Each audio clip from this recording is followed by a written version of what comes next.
83살 김지학 씨. 노후의 병원비를 마련하기 위해 3년 전 홍콩 ELS에 가입했습니다. 원금이 손해본다고 하면은 들지가 않았어요. 하지만 통장에 들어온 최종 금액은 투자한 5천만 원의 절반밖에 되지 않습니다. 당시엔 상품 안내서도 받지 못했다고 합니다. 뒤늦게 확인한 가입 서류, 몰랐던 내용들이 깨알같이 적혀 있습니다. 원금 손실 가능성과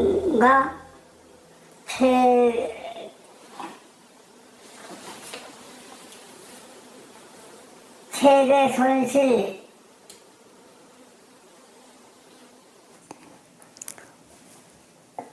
아버님 잘 안 보이세요? 좀 그래요.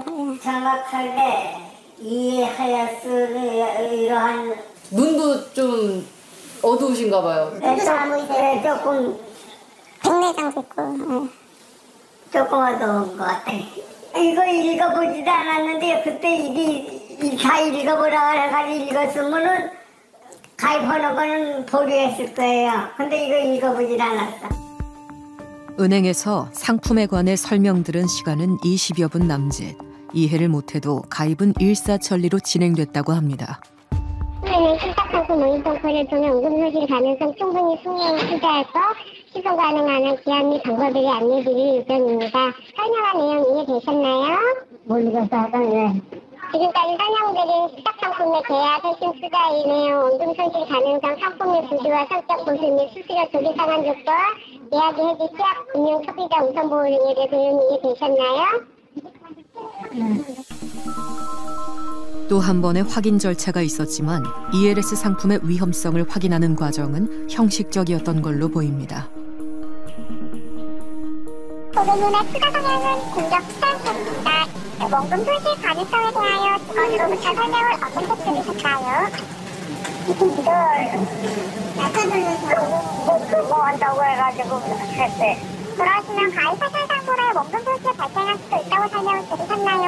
모르겠어. 딸하고 같이 가가지고 했기 때문에 이걸 모르겠어요. 알겠습니다. 혹시라도 궁금한 점 있으시면 친절한 안내를 받으실 수 있습니다. 제보자들은 여러 단계의 절차가 사실상 고객을 보호하는 목적이 아닌 은행을 지키는 용도로 사용됐다고 주장합니다. 저희 아버지가 이거 어떻게 가입하게 되셨냐 했더니 제가 이게 손을 들면 네 하세요. 수신호로 뭐라고 얘기를 하다가 수신호로 손을 들면 네, 손을 들면 네 이렇게 시키는 대로 했다고 하시더라고요.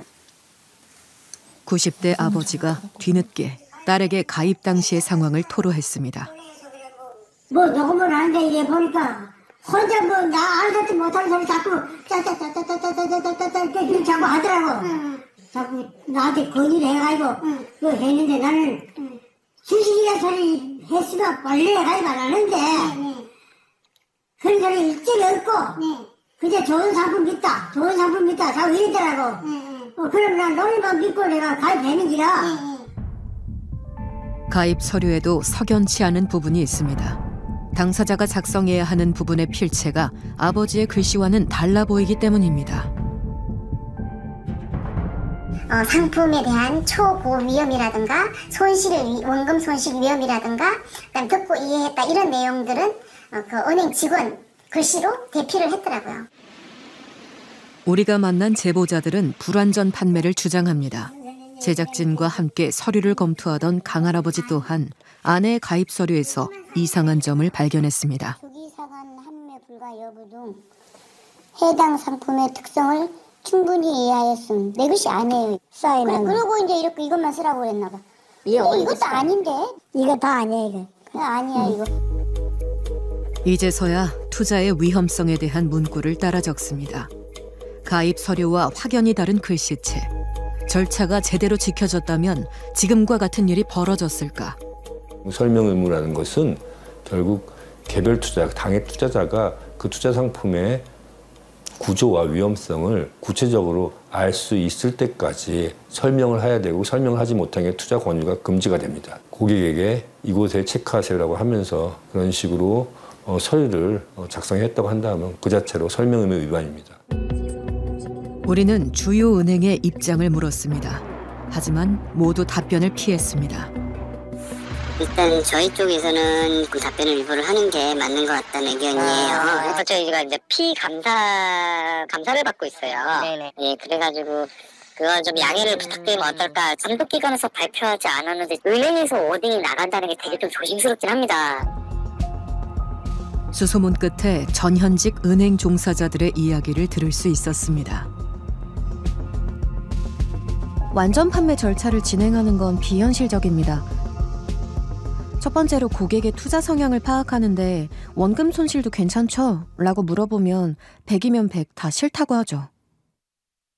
그러면 어떻게 하는지 다 아시죠? 라고 돌려 물어보면서 그냥 넘어가게 됩니다. 공격적 투자 성향으로 기재하지만 그야말로 ELS를 팔기 위한 형식에 불과해요.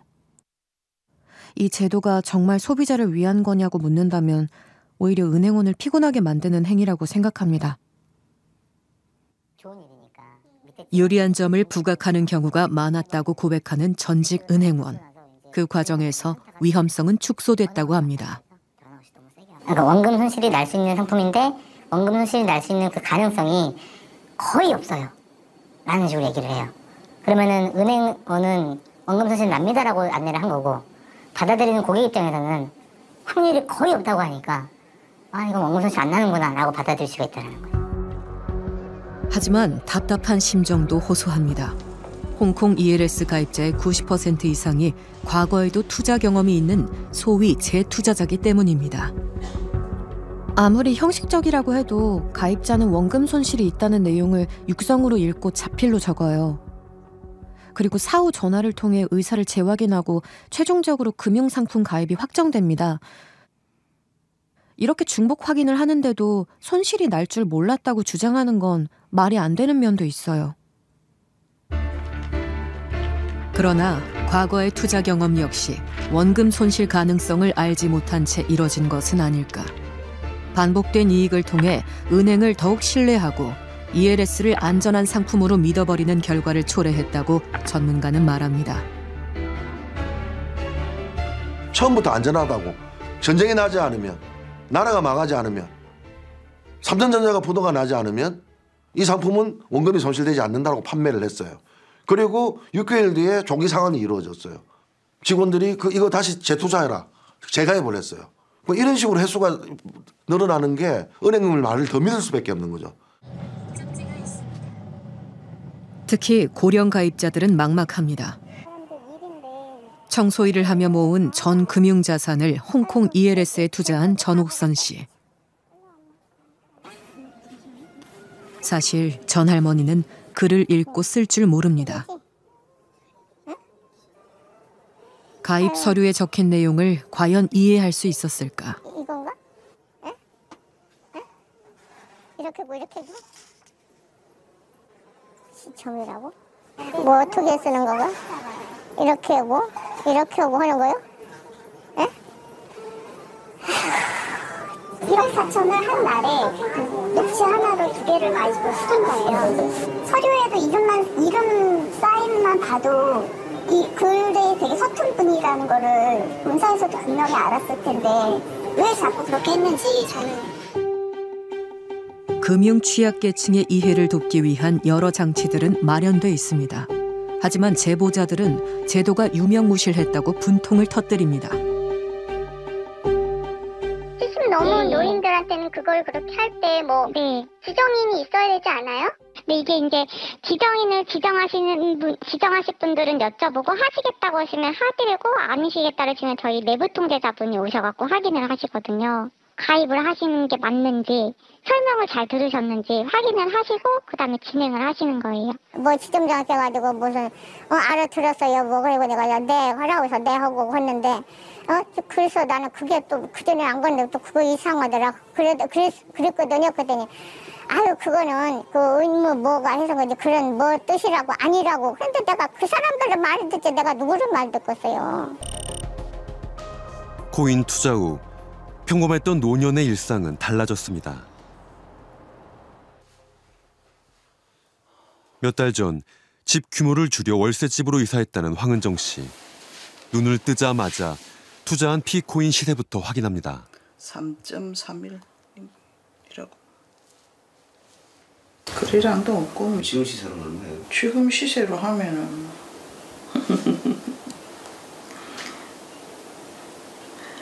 그때는 그때 시가로 했을 때 한 5천만 원 정도 넘었거든요. 지금 사모님께는 돈도 아니지 몇십만 원 되겠지. 1,000만 원에서 시작했던 투자. 어느새 1억 원 가까이 코인에 묶였다고 합니다. 기대를 안 해야 되는 게 내 노후까지도 애들한테 책임지게 할 수는 없다고 생각을 하고 살아서 계속 일을 했어요. 그래가지고 이제 주방에서 일을 하면은 뭐 250만 원 이렇게 법니다. 그 돈 모아놓은 겁니다. 굳은 일을 마다 않고 아끼고 아껴 모아둔 돈이었습니다. 황 씨는 어떻게 코인 투자를 하게 됐을까? 모든 것은 이곳 P코인 센터에서 시작됐습니다. 지난해 1월 평소 가깝게 지내온 지인의 권유로 센터를 찾았다는 황 씨. 센터에선 P코인 설명회가 열리고 있었습니다. 당시만 하더라도 투자 열기로 북적였다고 합니다.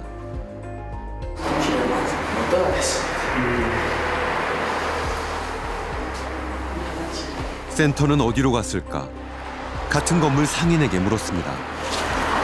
안녕하세요. 말씀 좀 여쭙겠는데 그 3층에 네, 무슨 강의가 있다 하더라고요. 교육을 항상 교육을 한다. 일주일에 한 번 정도. 네. 뭐 하는지는 모르셨죠? 무슨 가장 된 거는 저희도 이제 들었어요. 지금 오늘 코인이라는 얘기는 처음 들었어요. 그 연령층은 더 나이가 많으셨어요. 다 거의 한 50대 이상, 60대 이상이 있었는데 올라도 했어요. 네. 언제 빠졌나요? 모르겠어요. 좀 빠진 지도 지금 엄청 들었는데요. 알겠어요. 저희가 한번 찾아볼게요. 네.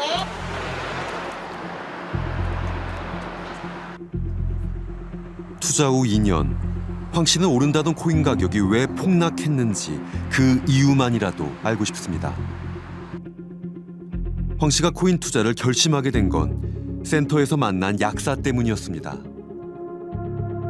그때 우리가 3월 달에 투자를 했는데 연말 되면은 돈 질 데가 없을 기라 했습니다. 우리 보고. 그래갖고는 사람들 뭐 창원에 저기 아파트 짓는 데가 있거든요. 그 우리 저 아파트 저거 사서 일 샀습니다. 그게 맞는 줄 알고. 라는 사람 때문에 시작을 하게 됐지. 그리고 자기가 뭐 돈을 얼마 벌었는데 사위가 병원 짓는데 지금 병원 짓겠다 사면서 막 그런 식으로 이야기를 하더라고요. 그래서 우리가 잘 모르고 들렁달라들은 우리도 잘못은 있지.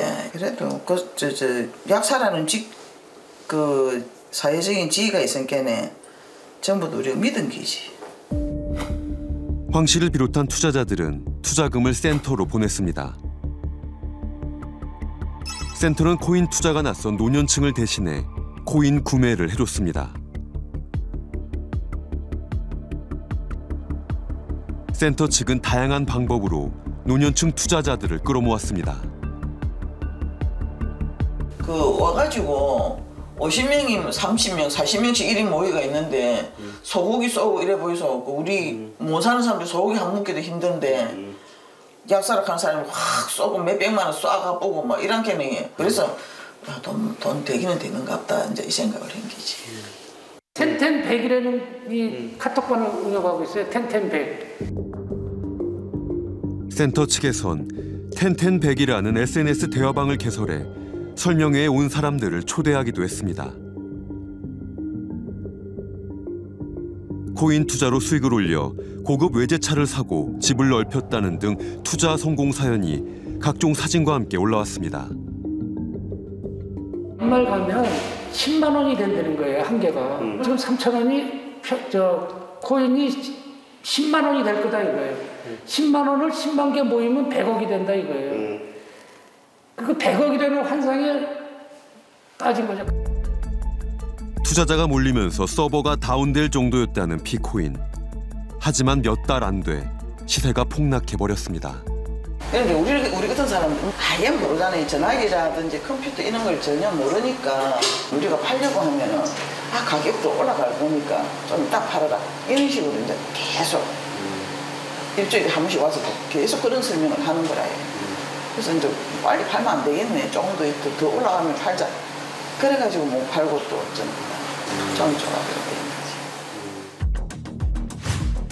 거지. 피코인 센터는 전국 주요 도시에 퍼져 있었습니다. 제작진은 수소문 끝에 센터를 직접 운영했다는 사람을 만날 수 있었습니다.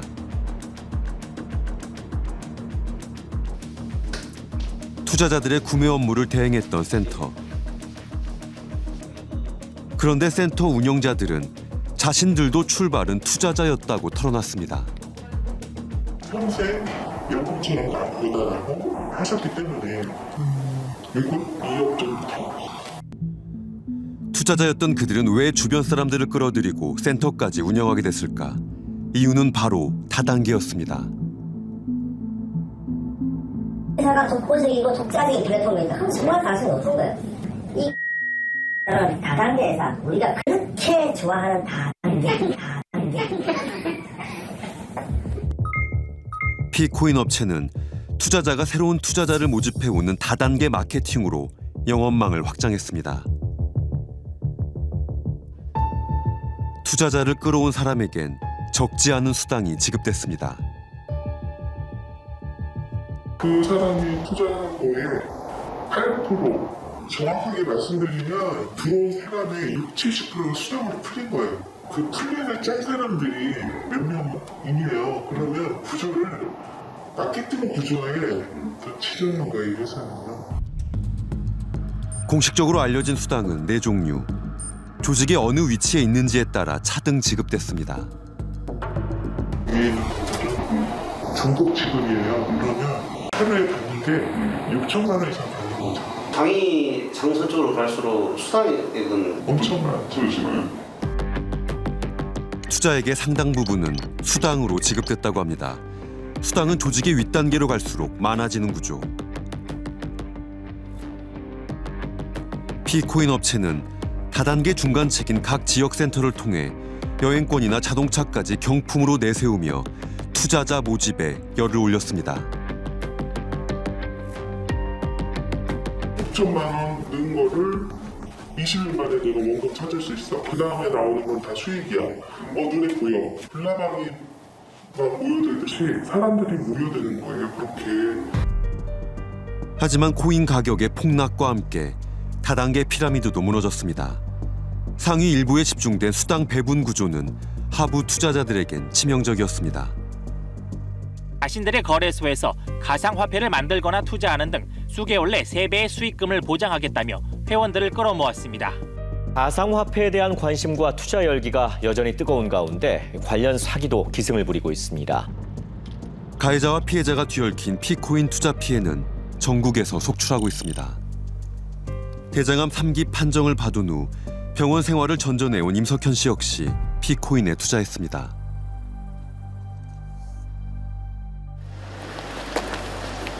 지금 이쪽에 왼쪽에 이 병원에서 입원하고 한 2달 정도 됐을 때 아마 그 간호사를 만난 걸로 제가 그렇게 기억을 합니다. 몸도 마음도 힘들었던 그때 코인은 다시 일어설 용기를 줄 만큼 솔깃했습니다. 담당 간호사가 코인 투자에 능한 사람을 소개시켜주겠다며 그를 병원 밖으로 안내했다고 합니다.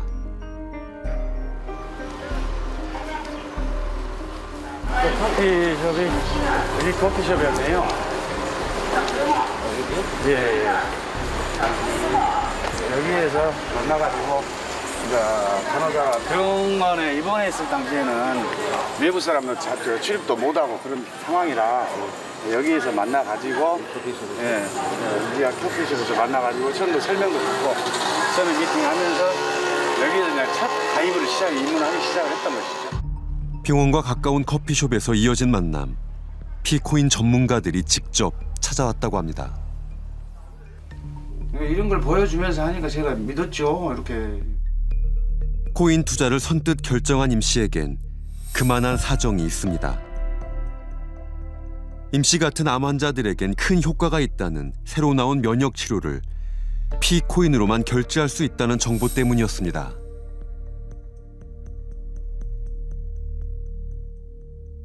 NK-세포로 해서 암 환자를 치료를 했다. 코인이 올라가면 그 금액도 결제할 수 있다고. 그리고 저도 낫고 싶으니까 거기다 한번 가서 의뢰를 하고 싶었죠. 그 치료를 받고 싶었죠. 제가 한번 몇 개를 한번 팔아봤어요. 약 한 5만 원 상당 정도 되는 그런 기억을 합니다만 확인한 겸해서 해보니까 그게 현금으로 입금이 되더란 말입니다. 입금이 되니까 이제 욕심이 나지 않습니까? 가지고 있던 암 보험금으로 투자에 뛰어든 임 씨. 지인에게도 추천했습니다. 네, 제가 잘 될까 해서 제 주위의 지인들까지 하자 해가지고 5분을 권유해갖고 적게 한 분은 뭐 100만 원도 했지만 뭐 좀 1000만 원대까지 하는 사람도 있었고 지인 추천을 하면 그 사람이 패키지를 구입한 그 금액에 약 한 10% 정도를 코인으로 해서 저한테 수당 개념에서 그걸 소개비를 주더라고요. 코인 가격이 치솟자 임 씨는 두 딸에게 2천여만 원을 빌려 코인을 더 사들였습니다. 암 환자는 내일을 예측을 못하니까 아빠로서 혹여 잘못되면 니들한테 도움이 되라 하려고 애들 명의로 시작을 했죠. 이 약은 제가 지금 복용을 하고 있는 뭐 그런 약들인데요. 다달이 400~500만 원의 치료비를 감당해야 하는 그에게 투자금 4천여만 원은 목숨처럼 귀한 돈이었습니다.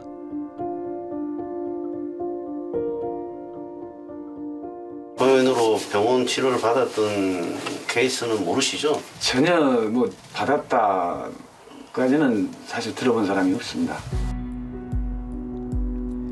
임 씨에게 피코인 정보를 알려줬다는 간호사는 이 코인에 대해 얼마나 알고 있었을까? 여러 번의 시도 끝에 간호사와 연락이 닿았습니다. 네? 예, 안녕하세요. KBS 시사 직격의 이철봉 PD라고 합니다. 환자와 간호사 사이일 때 소개했다고 들었거든요. 그렇지 않았습니다. 이쪽에서 도와달라고 이제 해달라고 했고. 예? 예. 그리고 저는 다른 코인에 관심이 있어서 저기 관심이 없었어요. 지금 제가 듣기로는 거기 암병원에 근데 지금 뭐 하시는 거예요? 지금 저한테 그러니까 지금 뭐 수사를 하시는 거예요? 뭐 하는 거예요? 나한테 다 뒤집어 씌우듯이 뭐 그렇게 말을 하면 제가 화가 나죠. 그 가격이 하락했을 때 기다리라고 그랬었다고 하던데. 그러니까 이런 식으로 저는 안 받겠습니다. 그만하세요. 통화 끊겠습니다. 복피라는 사업이 여기서 그냥 한 가지 직종인 거예요. 직종. 흥미롭고 그다음에 빗잡으로 안 들어가고 그다음에 누군가 손을 타서 갈 수 있는 게 보이스피싱. 이제 한국으로 얘기하면 나 지금 이렇게 뭐 하니까 식당이나 아니면 편의점 제가 알고 있는 이 사무실도 진짜 이 극히 일부예요. 일부인데 이 규모가 너무 어마어마하니까 공안들이 그래요. 야, 걔네들 왜 잡고 잡는 건 보여주기 식으로 공조 들으면 그때 보여주기 식으로 사무실 100개 청소를 하는 거고. 일명 김미영 팀장이란 가명을 쓰면서 전화금융사기의 원조로 불렸던 조직의 총책 박모 씨가 필리핀 현지에서 검거됐습니다.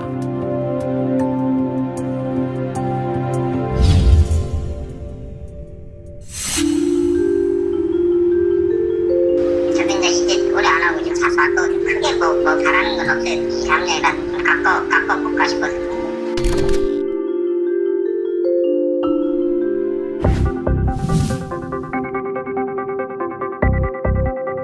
제 밑으로 깔린 애들 이제 장이나 뭐 그 전달책이나 저도 이제 전달책이나 장을 다 하는 입장이니까 이걸 하고 걔네들하고 연결을 시키고 또 이 연결이 돼서 이제 이 돈이 이제 우리 용어로 콜이라고 하는데 콜이 나면 이걸 이제 중국으로 들여와야 되니까 환전상이나 아니면 해외 코인 이런 것들을 서로 연결시키는 역할을 하는 거죠.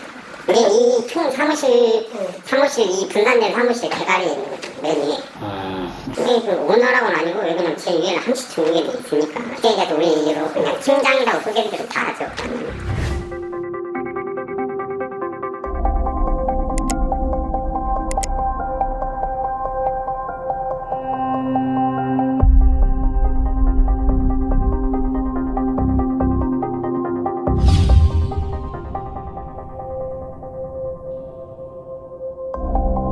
지금 보시는 것은 22살 취업준비생이 채권 추심 업체로 가장한 보이스피싱 조직으로부터 받은 근로계약서 양식입니다.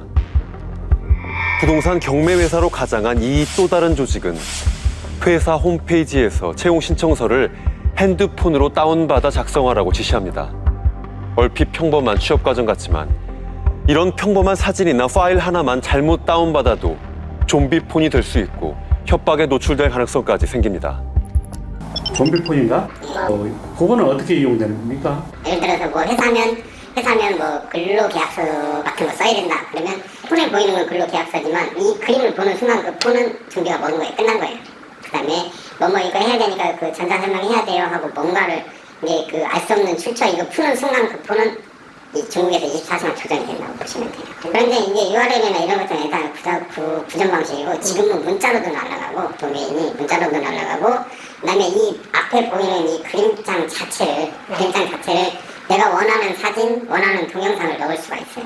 예전 이제 그 초창기 때 준비 같은 경우는 번호나 뭐 사진 이런 것이 단순하게 그 정도였는데 이제 계속 차츰 발전을 하면서 영상이라든지 음성이라든지 이런 것들을 들을 수가 있었어요. 근데 지금 나오는 준비들은 24시간 그냥 실시간이 돼요. 그냥 실시간으로 앞뒤 카메라 조절이 되고 그다음에 야가 어디에서 어디로 움직이는지 GPS 기능을 볼 수가 있고. 실제 보이스피싱 피해자와 수거책들의 휴대폰을 통해 녹화된 영상입니다. 마치 몰래카메라처럼 개인의 사생활이 24시간 담겨 있습니다. 네, 여기서 이제 가장 위험한 게 뭐냐면 이 순수하게 취직을 하는 데는 이게 좀비라는 걸 모르니까 깔려있는 것 자체를 모르니까 대부분 여성분들이 좀 많이 걸리는 이유가 여성분들은 대부분 막 화장실 갈 때 무의식적으로 막 휴대폰 같은 걸 사용을 하거든요. 그냥 하면서 이렇게 막 본단 말이에요. 근데 그게 실시간 24시간 녹화가 돼요. 그러면 샤워하는 거 볼일 보는 거 그게 약점이 되는 거예요. 좀비폰을 만드는 방식도 훨씬 진화했다고 합니다. 그 전달책 하나 내가 찍혔어요. 그러면 이걸 10초에서 12초로 만드는 거예요. 가족한테 뿌리죠. 이거 내 딸이니. 내 딸인데. 우리 누나인데. 이거 여기 언니야. 보려고 누르죠. 그럼 그 폰 나오고. 그 폰도 가면 되는 거예요? 네, 그 폰 나오고. 가족 폰까지 전부 다? 네. 그냥 나 때문에 우리 언니, 누나, 아버지 다 걸리는 거죠. 그분도 그 폰을 들고 뭔가를 할 거 아니에요. 거기서 또 코가 걸려요. 그 패턴이 계속 반복이 되는 거예요.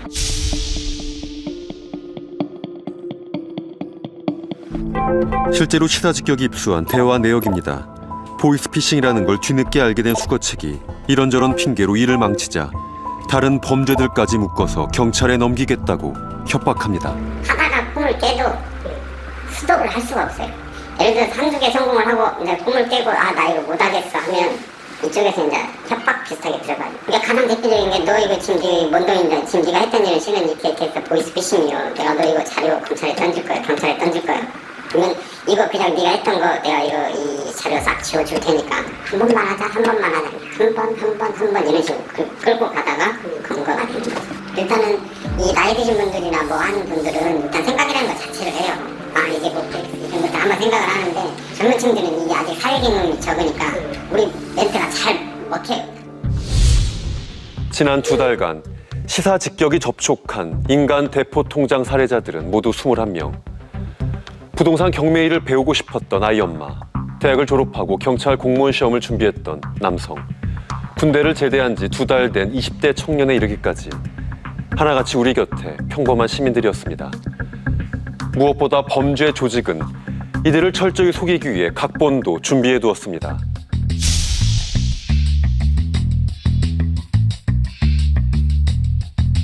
한국 시스템을 가장 많이 알고 은행이고 뭔 일이 생긴다는 걸 알기 때문에 그냥 거의 99% 한국 사람이 짠다고 보면 돼요. 지금은 멘트장이 좀 거래가 되기도 해요.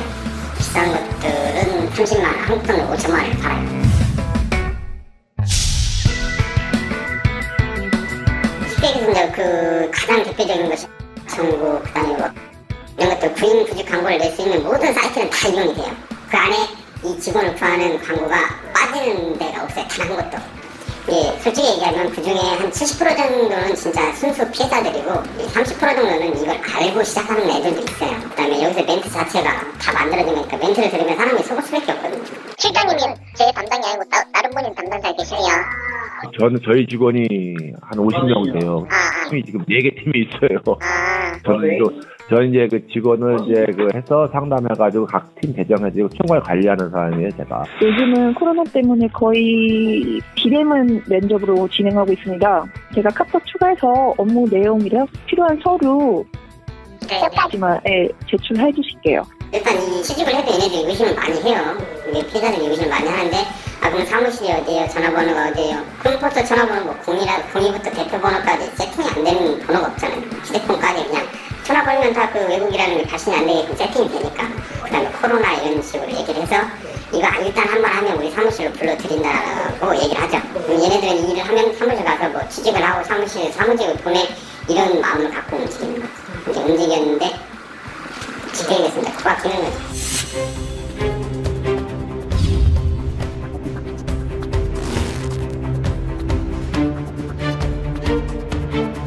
공안들이 그래. 야, 걔네들을 왜 잡고. 모든 보이스 시스템이라든지 이 체계라는 이게가 예전에는 그냥 무리로 막 20명, 30명, 50명 모여가지고 검거가 되는 시스템이었는데 지금은 그렇게 하면 한 사무실이 너무 털리면 이제 올 스톱이 되니까 이 사무실을 3개를 만드는 거예요. 분산을 시키는 거죠. 이쪽 하나가 털렸어도 이 2개는 똑같은 일을 해요. 그러면 또 시간이 지나면 또 사람 어디서 땡겨다가 또 하나 만들고 사라지면 만들고 사라지면 만들고 해마다 날마다 보이스피싱에서 검거되는 사범들 중에서도 1.8%도 안 돼요. 소위 말해서 추적의 끝판왕이라고 하거든요. 그럴 수밖에 없죠. 해외에서 자신을 꽁꽁 숨긴 채 이제 완전 범죄를 꿈꾸는 애들을 검거를 해야 되는 사건이기 때문에 누군지 특정하고 결국엔 검거하고 자백받고 아니면 증거관계 명확하게 해서 범죄 혐의 밝히고 이 과정이 한국에서 이루어지는 여타 범죄들하고는 차원이 다르죠. 취재 도중 만난 한 컨설턴트는 자신이 몇 년간 노인 요양원을 운영하며 통계를 낸 것이라며 우리에게 문서 하나를 내밉니다. 29명을 수용하는 노인 요양원을 운영했을 때 예상 수익이 계산돼 있습니다. 먼저 국고 지원금과 본인 부담금, 그리고 식대를 합한 금액을 매출로 잡습니다. 각종 인건비와 운영비, 관리비 등을 더한 금액이 지출입니다. 총 매출에서 지출비를 뺀 한 달 영업이익은 1,670만 원가량. 여기서 1,500원 누구든지 다 할 수 있는 거예요. 내가 안 낳고 싶어도 구조는 그렇게 돼 있어요. 아니 뭐 내가 잘하고 못하고를 떠나서 무조건 1,500원 남는. 근데 왜 안 낳는 게 이상한 거죠? 월 영업이익을 노인수로 나눠 계산해보면 노인 한 명당 약 50만 원이 남는 셈. 수익을 높이기 위해 노인들에겐 부실한 음식을 제공하고 보호자들이 낸 식대를 빼돌리는 일은 노인요양원의 공공연한 영업 비밀이라고 합니다. 운영비 식재료비 남으면은 보호자한테 돌려줘야 된다. 이것도 감사받으면 걸리면 이것 다 토해내야 된다 그러는데 그건 법을 잘 모르시는 분들이고 그래서 그냥 막 지켜요. 근데 지침이에요. 지치면 지키라는 것이 이제 법적인 제재가 있는 게 아니에요. 그래서 아직까지 이 식재료를 갖다가 운영비를 썼다고 해서 잘못된 사람 단 한 사람도 없어요. 인터넷엔 노인요양원 매매 사이트까지 등장했습니다. 일반 부동산과 다를 바 없이 수억에서 수십억 원 가격으로 활발히 거래되고 있는 노인요양원. 그런데 매물마다 빠지지 않고 적힌 권리금 항목. 대체 뭘 뜻하는 걸까? 권리금은 보통 인당 1,000만 원을 좀 상납니다.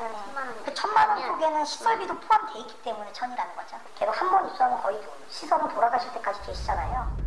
시설비 포함 노인 한 명당 권리금 1,000만 원가량. 마치 아파트 평수 따지듯 수용 인원에 따라 가격이 매겨져 사고 팔리는 노인 요양원. 노인 요양원 수가 급증하면서 제도적 한계를 악용한 각종 비리는 더욱 늘어나고 있습니다. 1958년 설립된 Y복지재단. 양로원에서 시작해 160여 명을 수용할 수 있는 요양원도 운영 중입니다. 그런데 재단 설립자의 두 아들이 이사장과 사무국장으로 근무하며 비리를 저질렀다는 주장. 제보자들은 이 두 사람이 상습적으로 노인들이 먹을 육류를 빼돌렸다는 의혹을 제기했습니다.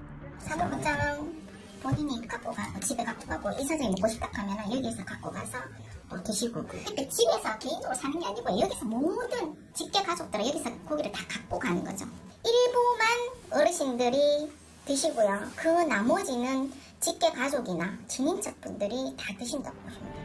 두 사람이 고기를 빼돌려왔다는 이들의 주장은 사실일까? 해당 육류 납품업체를 찾았습니다. 소불고기 180만 원치 사갔으니까 이거는 50kg 사갔네, 그죠? 그렇죠. 그럼 이 정도는 사가야 어쨌든 식사가 된다는 얘기죠, 그죠? 그렇죠. 그것도 봐야 되죠. 요거는 1년에 한 번씩 계십니다. 5월달 어버이날 땐가 맞춰가지고 이제 한 번씩 이제 들어가는 거고, 초복된가 중복된 말복대 섞이 가지고 8월 15일이네. 예, 납품을 냈지요. 70마리네요. 70마리.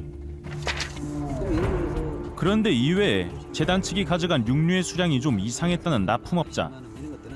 키로에 12만 원입니다. 1kg에 12만 원. 예, 12만 원. 그럼 1kg 가져갔단 말입니다. 예. 1kg 가지고 80명, 100명 못 드신다 아닙니까? 수량이 요 수량이 1kg인 거죠? 예, 그렇죠.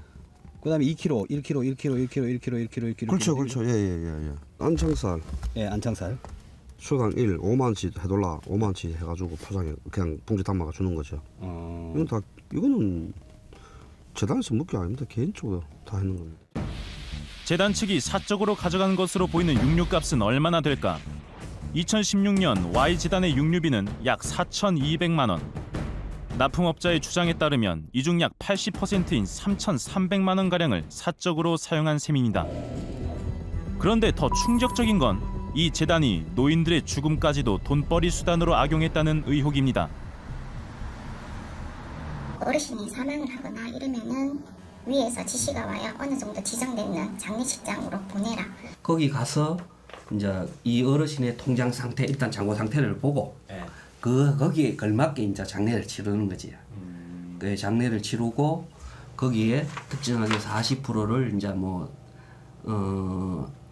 장례식장 사장이 자기가 40%를 제시했다 하더라고요. 막 이렇게 해드릴게.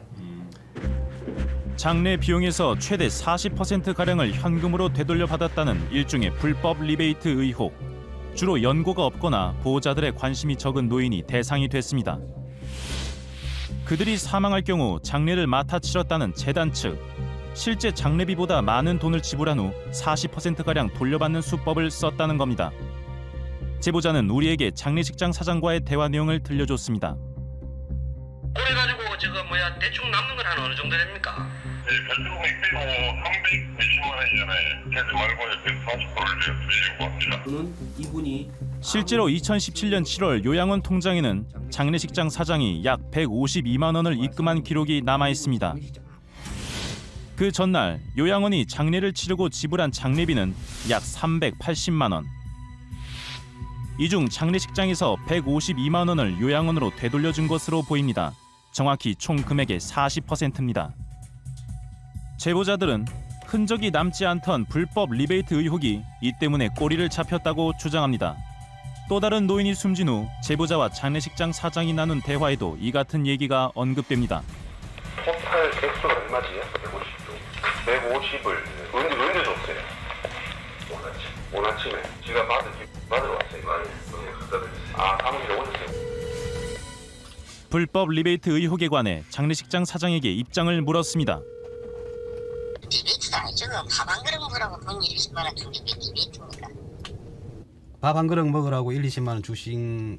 제가 쌤한테 일일이 이렇게 기뻐하고 대답할 필요는 없잖아요. 그러니까 주신 거는 맞아요, 안 맞아요? 전화 끊겠습니다, 선생님. 여보세요? 주신 거는 맞으세요, 안 맞으세요? 재단에 대한 비리 의혹은 또 있습니다. 매일 간식으로 나눠주는 요구르트 등의 유제품 비용에 관한 것입니다. 유제품 같은 경우에는 제가 배달을 했기 때문에 누구보다도 잘 알거든요. 일정액을 꼭 남기는데 어떤 식으로 남기는지 저는 모릅니다. 남기는데 그거를 제가 심부름해서 갖다 주는 거. 어디에다가? 김국장. 직접? 예. 재단 측이 유제품 납품 대금 일부를 가져갔다는 주장. 약 2년간 이 재단과 거래한 유제품 납품업자를 만나 자세한 얘기를 들어봤습니다. 제가 수금하는 금이 거의 한 80만 원 정도. 그러니까 순수 통장에 들어오면 뭐 2배로 들어온다고 보면 되지. 160만 원. 내가 수금할 금액 외에는 같이 돌려달라 이런 식으로 이야기하면서 매달 160만 원 가량을 유제품 대금으로 주고 그중 절반을 꼭 현금으로 되돌려 받았다는 겁니다. 유제품 납품업자가 바뀐 뒤에도 절반을 되돌려 받는 방식의 거래는 계속됐다고 합니다. 이걸 재단에 제출했다. 후임 납품업자가 작성해준 확인서에는 우유 납품 대금 차익을 전달했다. 사무국장 사무실에서 전한 적도 있으며 그 지시를 한 것은 사무국장이라고 적혀 있습니다. 굉장히 씁쓸해요. 이게 사회적으로 봤을 때는 약자들이잖아요. 그런 분들을 상대로 장사의 목적으로 사익을 추구하기 위해서 이런 형태를 계속 취하고 있는다 하는 게 솔직히 거기에서 근무를 했었지만 굉장히 씁쓸했어요. 이게 하나의 복지기관이 아니라 하나의 사업체로 운영이 됐거든요. 그렇다 보니 이런 기관에서 어떤 식으로 내가 조금 더 이익을 남기고 이익을 남기는 것 자체가 문제가 되지 않는다고 하는 생각이 깔려 있다면 이익의 방법은 여러 가지가 될 수 있죠. 지금 장기요양 서비스 차원에서 이 시설에서 일어나고 있는 비리들은 개인적인 어떤 욕심과 욕망도 있지만 이걸 충분히 용인하고 받아내주는 이 서비스와 관련된 국가 정책의 허점과 맹점에서 저는 기인한다고 생각해요. 수원에 있는 한 구두 수선점. 12살에 구두 닦는 일을 시작해 작은 수선점을 운영 중인 성오봉 씨는 올해 환갑입니다. 곧 다가올 은퇴와 노후는 큰 걱정거리였는데요. 그런 성 씨에게 2017년 한 지인은 믿을 만한 회사가 있다며 투자를 권했다고 합니다. 매달 연금처럼 650을 넣으면 130에서 150을 매달 찾을 수 있다. 언제까지 이 구두 일을 할 것이냐. 사장님 나이도 있는데 그런 식으로 계속 그러더라고요. 지인이 소개한 회사는 말레이시아에 본사가 있는 MBI 그룹이었습니다. 테디 토우라는 중국계 말레이시아인이 세운 이 MBI 그룹의 계열사에 투자를 권유받은 겁니다.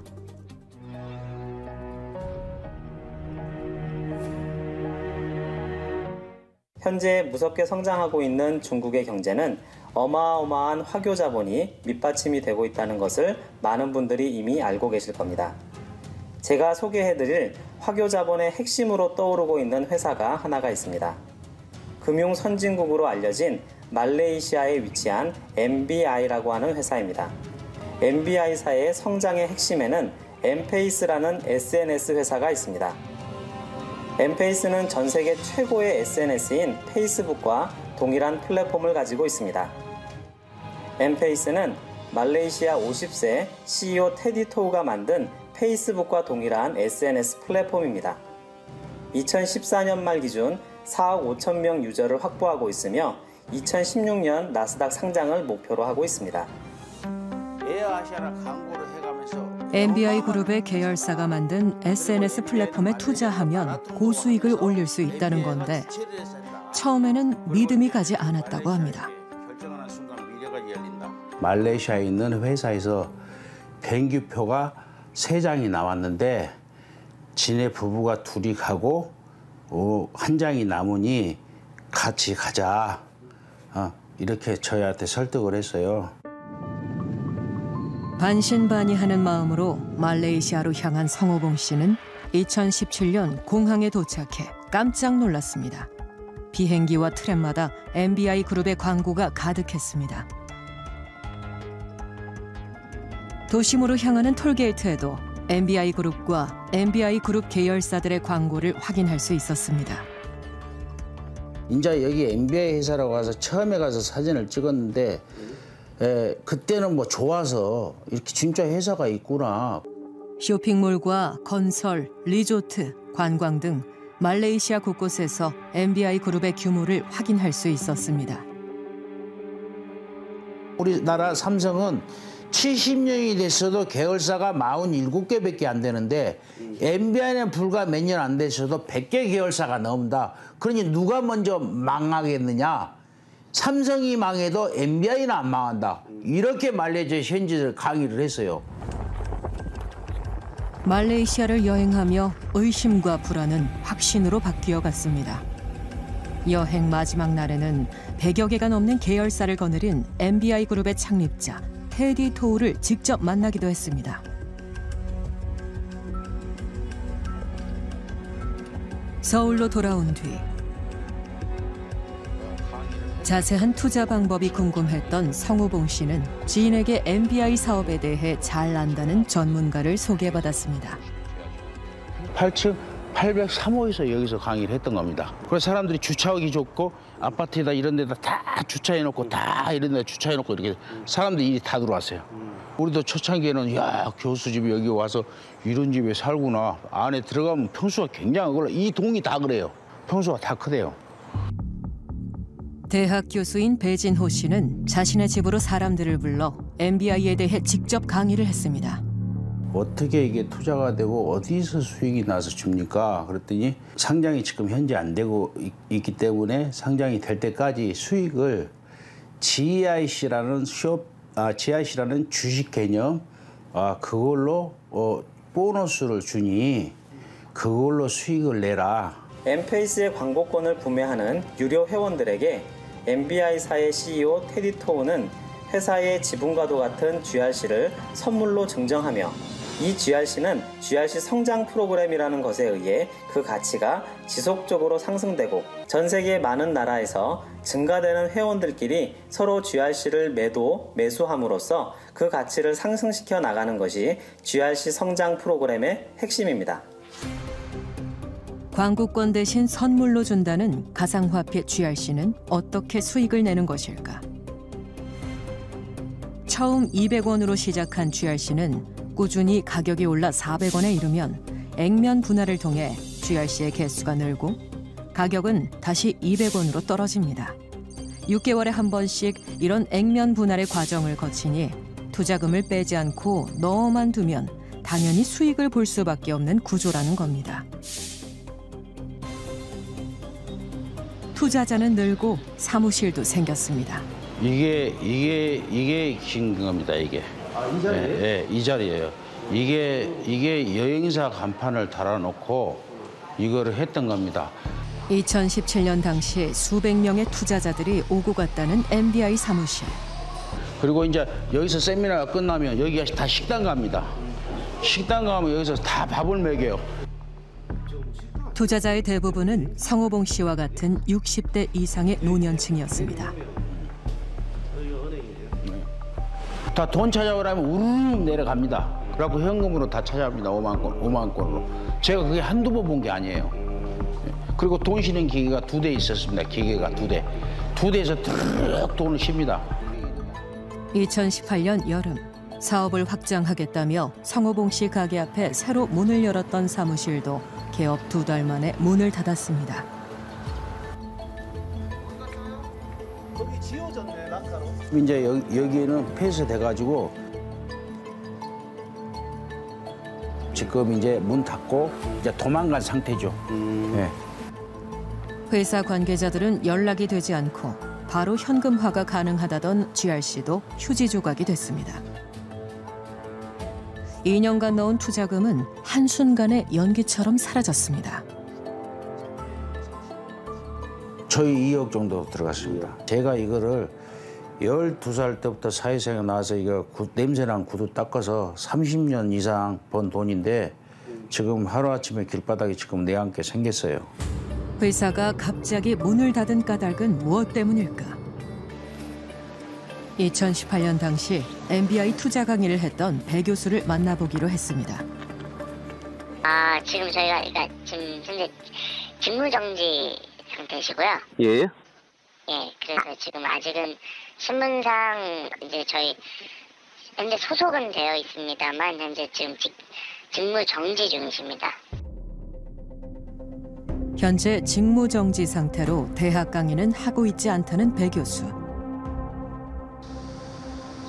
그의 행적을 수소문한 끝에 서울의 한 회사에서 일한다는 사실을 확인할 수 있었습니다. 교수님 지금 하고 있어요. 교수님 만나러 왔는데. 사무실 안쪽으로 들어가자 수십 명의 사람들이 강의를 듣고 있습니다. 이곳은 건강식품을 파는 회사라고 하는데 배 교수를 직접 만나봤습니다. 안녕하세요. 계시죠? 예, 저 KBS 추정 뉴스에서 나왔어요. MBI 거기 대해서 좀 여쭤보려고요. 잠깐만요. 예, 예.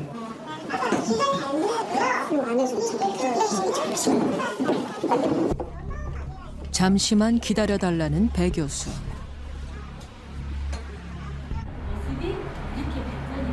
예, 예. 교수님 만나러 왔어요? 지금 전화 통화하고 계시던데? 하지만 도망갔어요, 지금. 배 교수가 사라졌습니다. 서로 도왔죠, 지금. 아니, 현재 전화한다고 전화. 어디 있어요? 모르겠어요. 전화 한번 해보세요. 왜 없어? 여기잖아. 도망갔네. 배 교수는 대체 어디로 사라진 걸까? 저 네. 얘기 좀 하시죠. MBI 관련해서. 회사에는 배 교수의 아내이자 2017년 당시 MBI 상위 모집책으로 활동했던 이 씨도 있었습니다. 이 씨에게 MBI에 대해 물었습니다. 우선요. 예.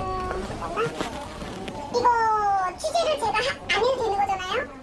그 저희 해야 되나요? 아니 그런 건 아닌데 그럼 저는 경찰을 부르겠습니다. 부르세요. 저는 반론권을 드리려고 온 거예요. 응.